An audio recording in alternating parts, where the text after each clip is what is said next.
बिस्मिल्लाहिर्रहमानिर्रहीम। अस्सलाम वालेकुम डियर स्टूडेंट्स, मैं हूं आपका बायोलॉजी इंस्ट्रक्टर उबैदुर रहमान बेग। हम चैप्टर 8 ट्रांसपोर्ट इन प्लांट्स पढ़ रहे हैं।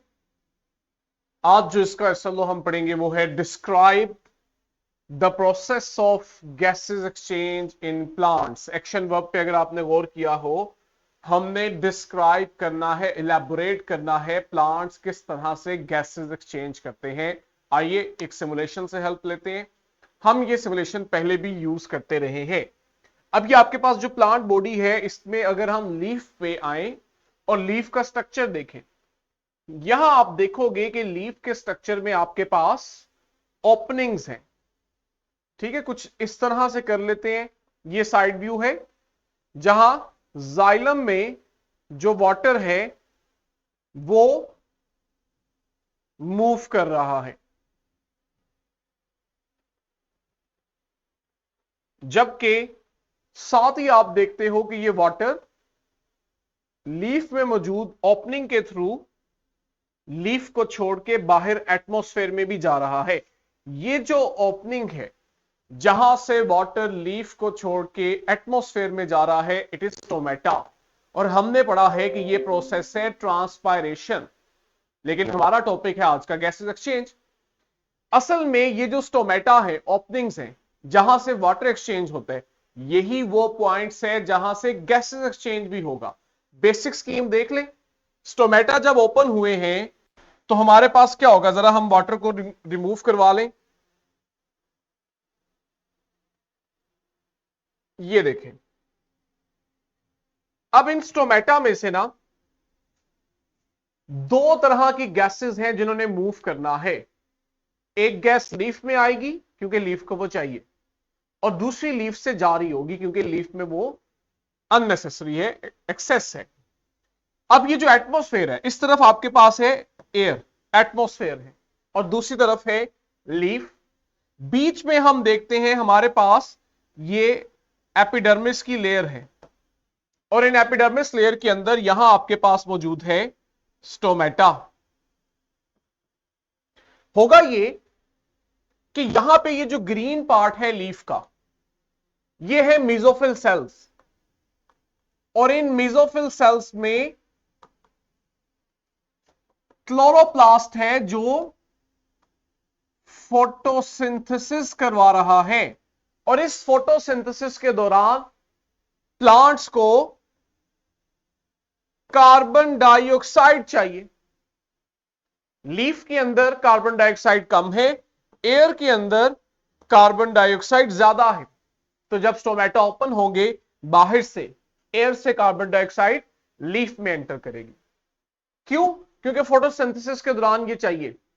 लेकिन साथ ही हम देखते हैं जहां पे फोटोसिंथेसिस के दौरान कार्बन डाइऑक्साइड चाहिए होती है, वहीं जब फोटोसिंथेसिस होती है तो प्लांट्स में ऑक्सीजन प्रोड्यूस होती है। जितनी इन्हें चाहिए उतनी इस्तेमाल करेंगे। बाकी की जो अब एक्सेस ऑक्सीजन है, इस एक्सेस ऑक्सीजन को इन्हीं स्टोमेटा के थ्रू अब बाहर एयर में रिलीज करना है जहां से कार्बन डाइऑक्साइड आ रही है। ठीक, ये दो गैसेस हैं जिनका एक्सचेंज हो रहा है। अब हम इन गैसेस एक्सचेंज को तो पढ़ेंगे, लेकिन एक इंटरेस्टिंग पॉइंट हम यहां पे ये भी डिस्कस करेंगे कि जो डे का ड्यूरेशन है, ये इन गैसेस एक्सचेंज पे कैसे असरअंदाज होता है। आप देखोगे आपके पास दो सिनेरियो आ रहे हैं। एक सिनेरियो वो है जहां पे लाइट नहीं है, यानी फोटोसिंथेसिस नहीं है, तब गैसेस एक्सचेंज किस तरह हो रहा है। दूसरा पॉइंट वो है जहां पे लाइट बहुत डिम है, थोड़ी सी है, यानी फोटोसिंथेसिस भी हो रही है, रेस्पिरेशन भी हो रही है। यहां गैसेस एक्सचेंज कैसे होता है। और फिर आपके पास थर्ड पॉइंट आता है जो डे टाइम होता है, जहां पे लाइट प्रॉपरली ब्राइट लाइट होती है, ब्राइट डे होता है। वहां पे फिर हम देखते हैं कि ये गैसेस एक्सचेंज कैसे होता है। हम यहीं पे कंटिन्यू करते रहेंगे, इस सिमुलेशन को भी देखेंगे और साथ ही साथ अपनी स्लाइड्स को भी पढ़ते हैं। नॉलेज टॉपिक जो हमारा है, it is gases exchange in plants. आइए जरा थोड़ा सा प्लांट्स में गैसेस एक्सचेंज के बारे में जानते हैं। अब हम एनिमल्स की बात करें, स्पेशली जो एडवांस कंप्लेक्स एनिमल्स हैं, और सबसे इंपॉर्टेंट ह्यूमंस जो हैं, हमारे पास हम देखते हैं कि प्रॉपर एक सिस्टम होता है बॉडी का इस काम के लिए कि जिसने बॉडी के अंदर गैसेस की ट्रांसपोर्ट भी करनी है और हमें अपने एटमॉस्फेयर से गैसेस एक्सचेंज भी करवानी है। क्यों? हम कंप्लेक्स हैं, हम मल्टी सेलुलर ऑर्गेनिज्म है, इसलिए हमने देखा कि पूरा बॉडी के अंदर एक ऑर्गन सिस्टम है जो ये काम कर रहे हैं। अब प्लांट्स को अगर हम देखें तो ये ह्यूमंस या एनिमल्स के बरक्स कोई इतना कंप्लेक्स स्ट्रक्चर नहीं है। कंप्लेक्सिटी तो है, मल्टी सेलुलर है, लेकिन एनिमल्स और ह्यूमंस की निस्बत को इतना खास कंप्लेक्स स्ट्रक्चर नहीं है। यहां फिर हम देखते हैं कि हमें इस कंप्लेक्सिटी ना होने की वजह से कोई स्पेशल ऑर्गन सिस्टम भी नहीं मिलता। ऑर्गन सिस्टम तो दूर की बात, कोई एक ऑर्गन भी स्पेशल नहीं मिलता जो प्लांट को गैसेस एक्सचेंज में हेल्प करवा रहा हो या जिसका काम सिर्फ प्लांट्स में गैसेस एक्सचेंज करना हो। अब अगर कोई स्पेशल सिस्टम नहीं है तो फिर यहां पे क्या हो रहा है? यहां हम देखते हैं कि प्लांट बॉडी का हर इंडिविजुअल सेल जो है वो अपनी अपनी जरूरत के मुताबिक गैसेस एक्सचेंज में इन्वॉल्व होगा या वो खुद अपनी गैसेस एक्सचेंज इंडिविजुअल नीड पे अपनी जरूरत के मुताबिक करेगा। कैसे करेगा? ऑब्वियस सी बात है, उसके लिए गैस तो चाहिए। गैस किस रास्ते से आएगी हमने ये देखना है, किस टाइम कितनी गैस आ रही होगी, कौन सी गैस जा रही होगी, हम ये पढ़ेंगे। बाकी जिस सेल को जितनी गैस चाहिए, एक दफा पे जब वो गैस प्लांट में आ गई है, हर सेल अपनी जरूरत के मुताबिक उन्हें यूज करेगा। अब दो बड़ी इंपॉर्टेंट गैसेस हैं जो प्लांट्स को चाहिए, एक है ऑक्सीजन और दूसरी है कार्बन डाइऑक्साइड। क्यों चाहिए? क्योंकि दो बड़े इंपॉर्टेंट फिनोमेना प्रोसेस हो रहे हैं प्लांट्स के अंदर। एक वो है जिसपे फूड बनता है, दूसरा वो है जहां फूड की ब्रेकडाउन से एनर्जी हासिल की जाती है। ये प्रोसेस जहां फूड की ब्रेकडाउन से एनर्जी हासिल की जाती है इसे हम कहते हैं रेस्पिरेशन। अब रेस्पिरेशन में हम फूड की ब्रेकडाउन कर ही इसी मकसद के लिए है कि हम ज्यादा से ज्यादा उस फूड से एनर्जी हासिल करें, और उस फूड से ज्यादा एनर्जी हासिल करने का जो तरीका है ना वो ये है कि इसकी ब्रेकडाउन, फूड की ब्रेकडाउन ऑक्सीजन की मौजूदगी में की जाए। और हम इस प्रोसेस को पीछे पढ़ के आए हैं, हम इसे एरोबिक रेस्पिरेशन कहते हैं। तो यहां हमें ऑक्सीजन की जरूरत पड़ गई। दूसरी तरफ हम देख रहे हैं फोटोसिंथेसिस है, जहां ये फूड बनना है। अब जब ये फूड बनना है तो उस फूड के लिए कार्बन चाहिए, और वो कार्बन फिर आएगी कार्बन डाइऑक्साइड से। तो इसलिए हमें फूड बनाने के लिए फोटोसिंथेसिस के दौरान कार्बन डाइऑक्साइड की जरूरत है। तो ये दो गैसेस हैं जिनको हम देखेंगे प्लांट गैसेस एक्सचेंज करेंगे, और जो प्लांट का ऑर्गन यहां इन्वॉल्व होगा दैट इज लीफ। रूट्स का, स्टेम का कोई सिग्निफिकेंट रोल नहीं है। लीफ वो असल चीज है क्योंकि लीफ में ही आप देख रहे हो फोटोसिंथेसिस भी होता है। और वेरी इंपॉर्टेंट, इनके पास वो स्पेशल स्ट्रक्चर्स मौजूद हैं लार्ज क्वांटिटी में, थोड़े भी नहीं है, अच्छी खासी क्वांटिटी में ये स्ट्रक्चर्स मौजूद है। और ये स्ट्रक्चर्स क्या है? ये लीफ की सरफेस के ऊपर मौजूद छोटी छोटी ओपनिंग्स हैं, पोर्स हैं, खाली जगह हैं, जिन्हें आप कहते हो स्टोमेटा।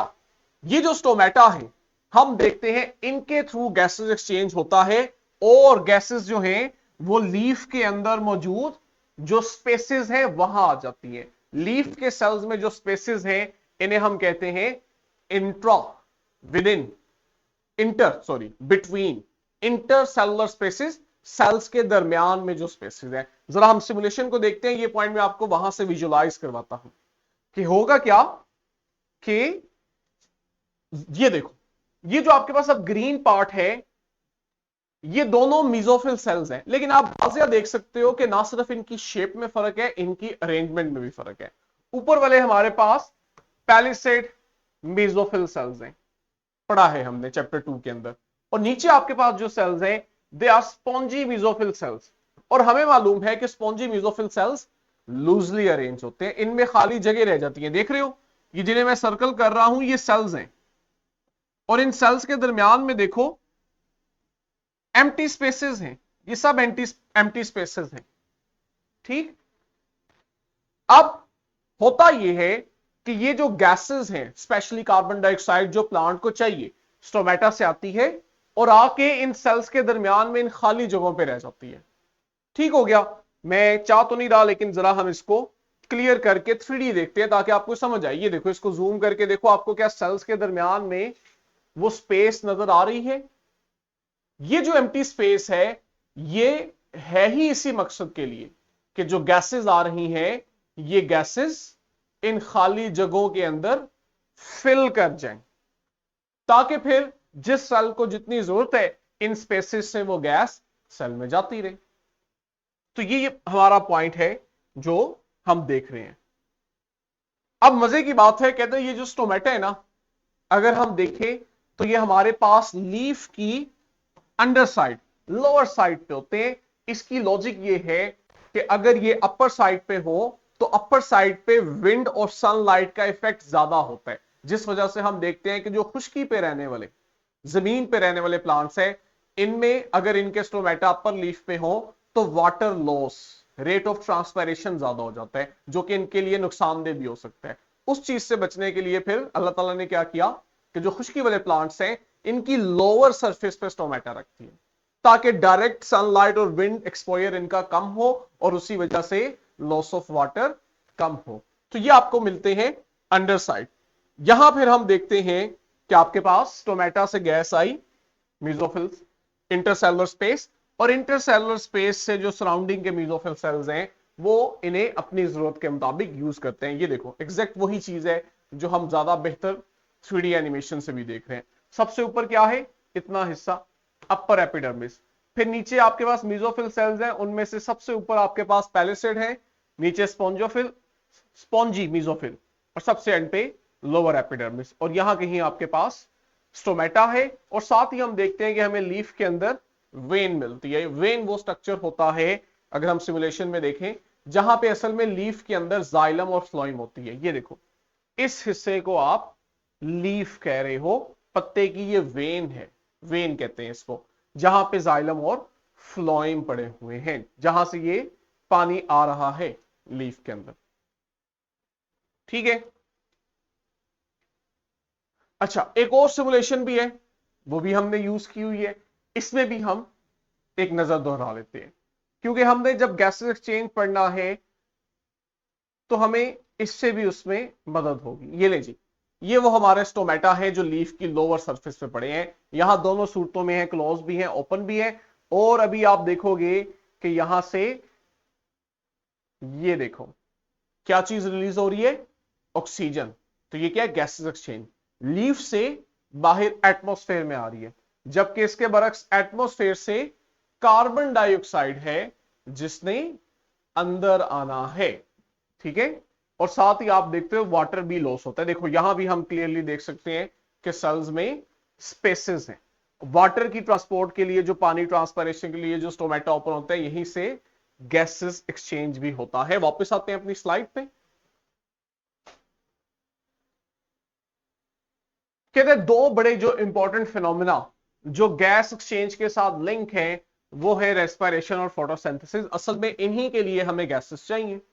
रेस्पिरेशन अब जरा देखो, ये आपके पास डे एंड नाइट दोनों वक्त पे हो रही है, इसे सनलाइट से इफेक्ट नहीं पड़ता। इसे क्या चीज चाहिए, इसे ऑक्सीजन चाहिए। ठीक है। और बदले में जब रेस्पिरेशन हो रही है तो प्लांट को क्या मिल रहा है, प्लांट को कार्बन डाइऑक्साइड और एनर्जी मिल रही है। ठीक है। सनलाइट है नहीं है, रेस्पिरेशन का इससे ताल्लुक नहीं। रेस्पिरेशन को ऑक्सीजन मिल रही है, वो फूड की कंप्लीट ब्रेकडाउन कर रही है और उससे कार्बन डाइऑक्साइड और एनर्जी बना के दे रही है। इसके बरक्स अगर हम देखें तो जो फोटोसिंथेसिस है ये हमारे पास सिर्फ और सिर्फ डे टाइम में हो रही है, क्योंकि इसके लिए सनलाइट की जरूरत है। ये जो रेस्पिरेशन वाली कार्बन डाइऑक्साइड है, जब प्लांट को इनकी जरूरत होती है तो प्लांट फोटोसिंथेसिस में इस कार्बन डाइऑक्साइड को वाटर के साथ रिएक्ट करवाते हैं क्लोरोफिल और सनलाइट की मौजूदगी में, और हमें हमारा फूड बना के दे देते हैं, जहां पे हमने उसे ग्लूकोज से रिप्रेजेंट किया, और साथ ही ऑक्सीजन इमिट कर देते हैं, जो कि हमारा एक एक्स्ट्रा प्रोडक्ट होता है, बाई प्रोडक्ट। असल में हम फोटोसिंथेसिस अपने इस फूड के लिए करवा रहे हैं। अब ये जो ऑक्सीजन है ये बदले में चाहिए रेस्पिरेशन को। तो आप जरा लिंक देखो, फोटोसिंथेसिस के दौरान जो ऑक्सीजन है वो यूज होनी है रेस्पिरेशन, और रेस्पिरेशन के दौरान जो कार्बन डाइऑक्साइड बन रही है वो यूज हो रही है फोटोसिंथेसिस के दौरान। तो फिर प्लांट को गैसेस एक्सचेंज की जरूरत क्यों पड़ती है? दो गैसेस चाहिए, दो ही प्रोसेस है, दोनों जो है वो गैसेस बना के दे रहे हैं। रेस्पिरेशन कार्बन डाइऑक्साइड बना के देता है, फोटोसिंथेसिस उसे यूज करती है, फोटोसिंथेसिस ऑक्सीजन बना के देती है, रेस्पिरेशन उसे यूज कर लेती है। Why steel plant needs gases exchange? यही हमने असल में अंडरस्टैंड करना है। नीचे आपके पास स्टेटमेंट है कि कार्बन डाइऑक्साइड जो कि रेस्पिरेशन में बन रही है उसे फोटोसिंथेसिस में यूज किया जाएगा, और फोटोसिंथेसिस के दौरान जो ऑक्सीजन बन रही है वो रेस्पिरेशन में यूज होगी। हां, जो ऑक्सीजन एक्सेस होगी उसे फिर हम देखेंगे रिलीज कर दिया जाता है, अदरवाइज प्लांट यूज करते हैं। अब हम आते हैं इस सिचुएशन में जहां पे आपके पास बाहर का एनवायरनमेंट वेरी करने लगा है। वन बाय वन हम इन्हें पढ़ते हैं।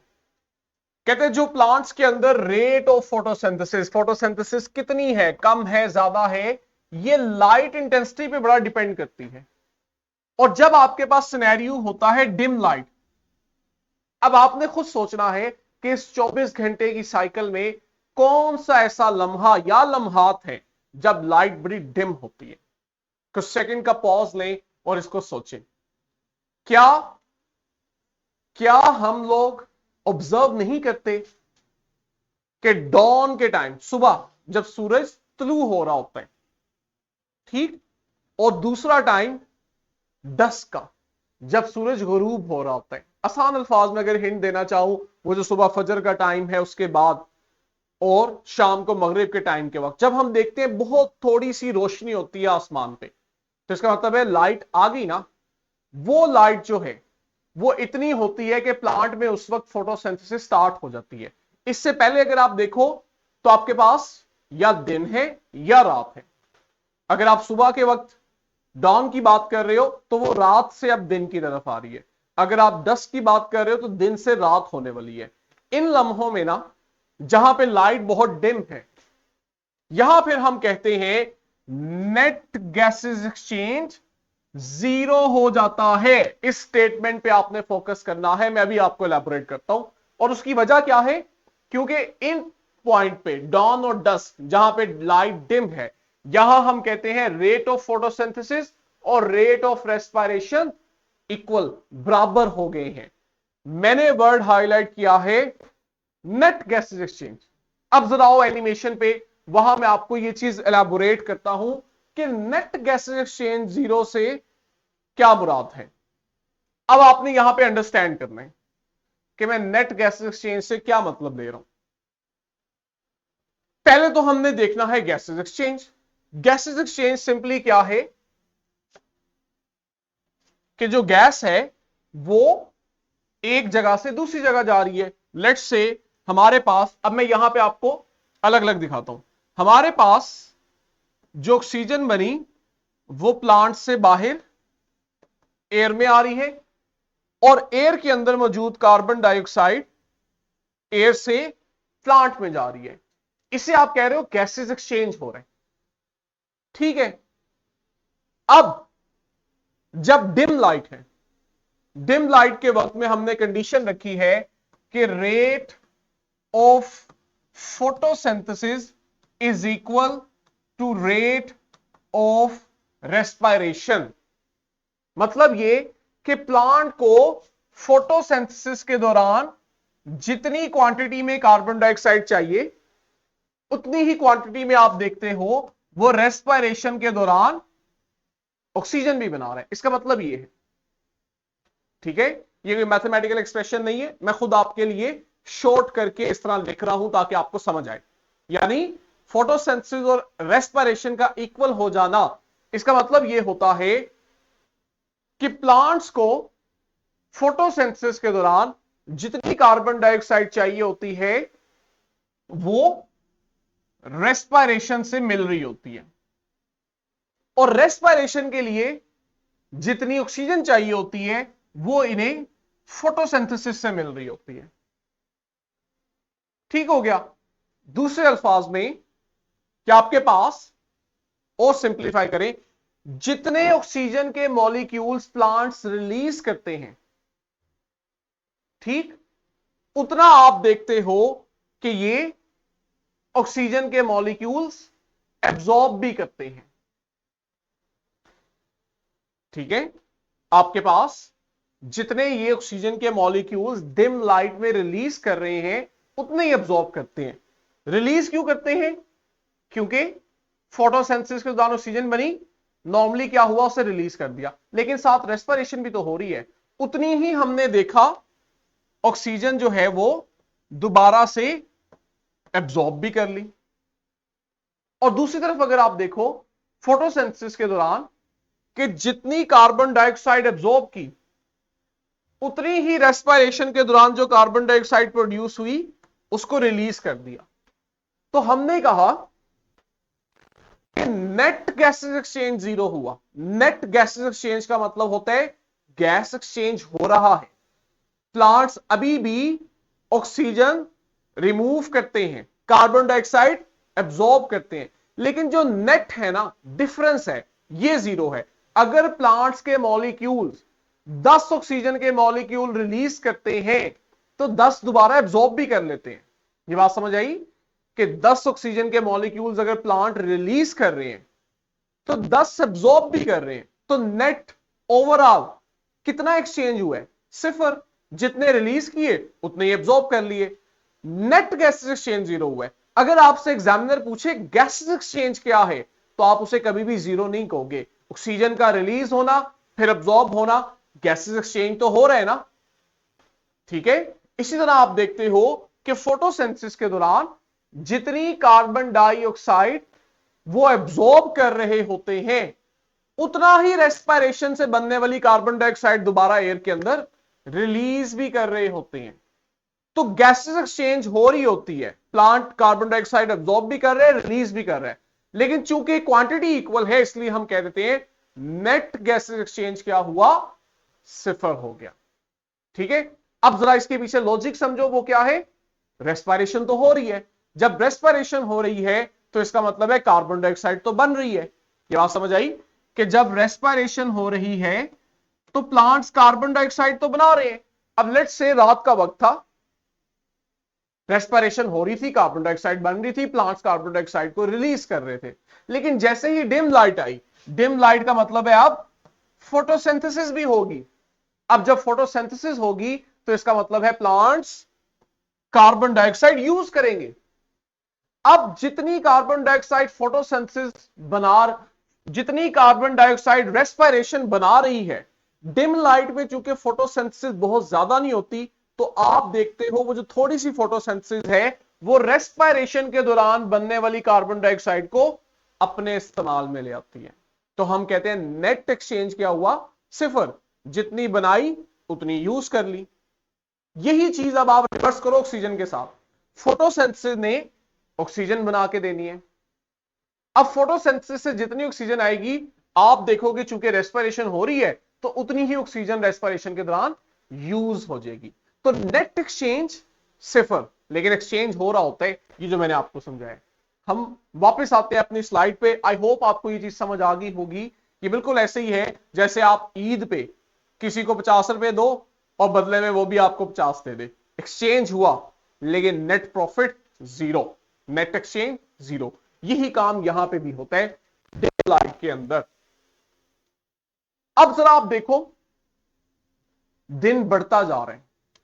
फॉर एग्जाम्पल हम डॉन की बात कर रहे थे, तुलुए आफ्ताब की बात कर रहे थे, रात से अभी रोशनी होना शुरू हुई थी, उसे हमने कहा था डिम लाइट है, जहां पे फोटोसिंथेसिस और रेस्पिरेशन का रेट इक्वल हो गया था। जितनी एक गैस बन रही थी उतनी ही दूसरे प्रोसेस में वो यूज हो रही थी, तो नेट एक्सचेंज सिफर हो गया था।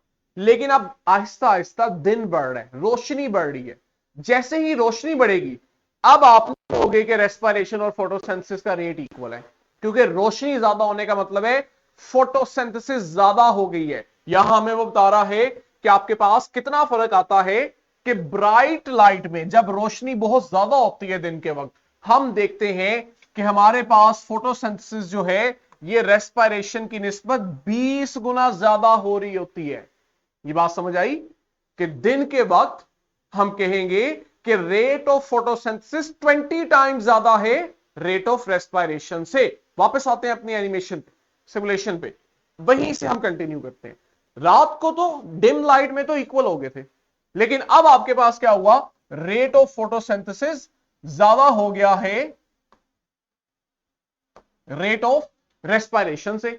अब रेस्पिरेशन जो है ये तो कार्बन डाइऑक्साइड बना के दे रही है, लेकिन फोटोसिंथेसिस के लिए कार्बन डाइऑक्साइड की डिमांड ज्यादा हो गई है। इसलिए फिर हम देखते हैं कि रेस्पिरेशन से आने वाली कार्बन डाइऑक्साइड तो यूज होती ही होती है, स्टोमेटा ओपन होते हैं और बाहर वाली कार्बन डाइऑक्साइड को भी एब्जॉर्ब किया जाता है, ताकि वो जो रेट ऑफ फोटोसिंथेसिस ज्यादा हुआ है उसके लिए ज्यादा कार्बन डाइऑक्साइड सप्लाई की जाए। तो यहां पे फिर नेट गैस एक्सचेंज सिफर नहीं होता। ओवरऑल हम कहते हैं कि प्लांट्स एयर से कार्बन डाइऑक्साइड एब्जॉर्ब करते हैं, चाहे रेस्पिरेशन के दौरान उनके अंदर बन रही होती है कार्बन डाइऑक्साइड, लेकिन रेट ऑफ फोटोसिंथेसिस ज्यादा होने की वजह से उन्हें ज्यादा कार्बन डाइऑक्साइड एब्जॉर्ब करनी पड़ती है। तो हम कहते हैं ओवरऑल गैसेस एक्सचेंज में कार्बन डाइऑक्साइड एब्जॉर्ब हो रही है प्लांट्स में। इसके बरक्स देखो, फोटोसिंथेसिस ज्यादा होने का मतलब है ज्यादा ऑक्सीजन भी बन रही है, लेकिन रेट ऑफ रेस्पिरेशन तो 20 गुना कम है। अब जितनी रेस्पिरेशन के लिए ऑक्सीजन प्लांट को चाहिए उतनी तो वो ले लेगा, बाकी की जो एक्स्ट्रा ऑक्सीजन है उसका क्या करेगा, वो फिर एक्स्ट्रा ऑक्सीजन बाहर रिलीज की जाएगी। इसलिए फिर हम कहते हैं यहां अब नेट एक्सचेंज सिफर नहीं है, यहां ओवरऑल हम देख रहे हैं कि प्लांट्स ऑक्सीजन को बाहर रिलीज करते हैं। आई होप कि आपको यह पॉइंट बहुत अच्छे से क्लियर हो चुका है। स्लाइड्स पे वापस आते हैं, इसको कंटिन्यू करते हैं। ठीक, तो आपके पास दो सिनेरियो हमने देख लिए, एक डिम लाइट का था जहां रेट ऑफ फोटोसिंथेसिस और रेस्पिरेशन इक्वल थे, जितनी गैस अब्सॉर्ब होती थी उतनी रिलीज हो जाती थी, इक्वल, नेट एक्सचेंज सिफर। लेकिन दूसरा पॉइंट आया डे लाइट का, ब्राइट लाइट का, जहां पे फोटोसिंथेसिस 20 गुना ज्यादा है, रेस्पिरेशन 20 गुना कम है। अब यहां नेट एक्सचेंज हो रहा है, ज्यादा कार्बन डाइऑक्साइड एब्सॉर्ब की जाती है, ज्यादा ऑक्सीजन रिलीज की जाती है।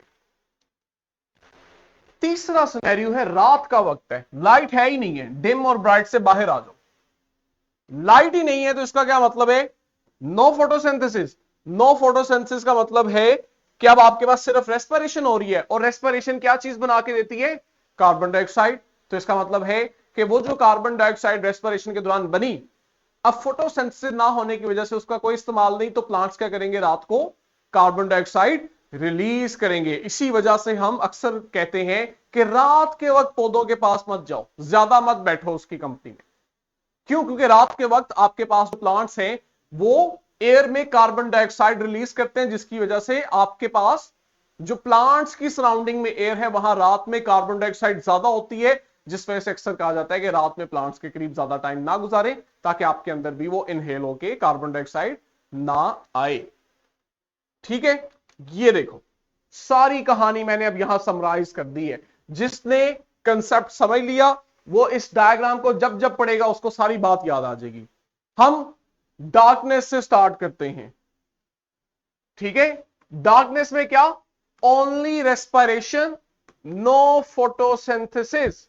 नो फोटोसिंथेसिस का मतलब सिर्फ ऑक्सीजन एब्जॉर्ब हो रही है और सिर्फ कार्बन डाइऑक्साइड रिलीज हो रही है। तो नेट एक्सचेंज क्या हो रहा है, absorption of oxygen, release of carbon dioxide. Dim light में हमने देखा फोटोसिंथेसिस ने जितनी ऑक्सीजन बना के दी वो रेस्पिरेशन ने यूज कर ली, क्योंकि दोनों इक्वल हो रहे हैं, और जितनी रेस्पिरेशन ने कार्बन डाइऑक्साइड बना के दी वो फोटोसिंथेसिस ने यूज कर ली। तो नेट गैस एक्सचेंज सिफर हो गया। और ब्राइट टाइम में अब रेस्पिरेशन कम है, रेस्पिरेशन कम है तो वो कम कार्बन डाइऑक्साइड बना के दे रही है, लेकिन फोटोसिंथेसिस तो बहुत ज्यादा है। अब वो जो रेस्पिरेशन से थोड़ी कार्बन डाइऑक्साइड है वो काफी नहीं है, तो प्लांट्स दिन में क्या करते हैं, बाहर से भी कार्बन डाइऑक्साइड एब्जॉर्ब करते हैं। तो हम कहते हैं प्लांट्स कार्बन डाइऑक्साइड एब्जॉर्ब करते हैं। लेकिन फोटोसिंथेसिस ज्यादा होने का मतलब है कि अब प्लांट्स ज्यादा ऑक्सीजन भी बना रहे हैं, लेकिन रेस्पिरेशन तो कम है।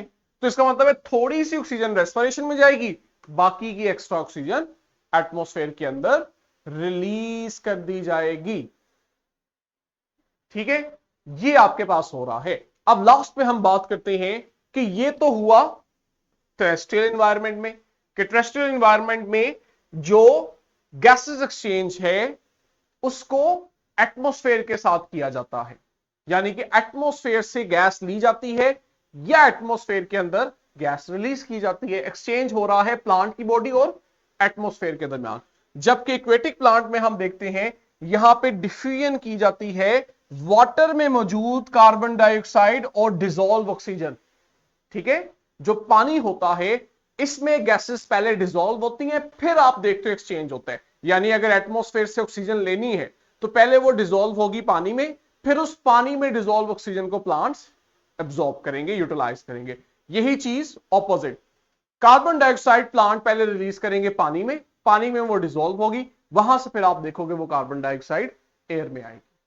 आई होप हमारा जो एसएलओ है सिंपल था लेकिन कंसेप्चुअल था, लॉजिकल था, हमें बड़े अच्छे से समझ आ चुका है, जहां पे हमने प्लांट्स में गैसेस एक्सचेंज को डिस्क्राइब किया है और उसके पीछे छुपे कंसेप्ट को अंडरस्टैंड किया है कि अगर आपके पास 24 घंटे की साइकिल में 3 सिनेरियो आते हैं, डिम लाइट, ब्राइट लाइट और नाइट, जहां कोई लाइट नहीं है, तब ये गैस एक्सचेंज किस तरह हो रहा होता है। कल इंशाल्लाह हमने आगे लास्ट एसएलओ को स्टार्ट करना है। नेक्स्ट वीडियो के अंदर आपके पास इसकी वर्कशीट क्वेश्चन बैंक मौजूद है, उस पर एसएलओ एग्जाम की ज्यादा से ज्यादा प्रैक्टिस करें। कल मिलेंगे इंशाल्लाह, तब तक के लिए अल्लाह हाफिज।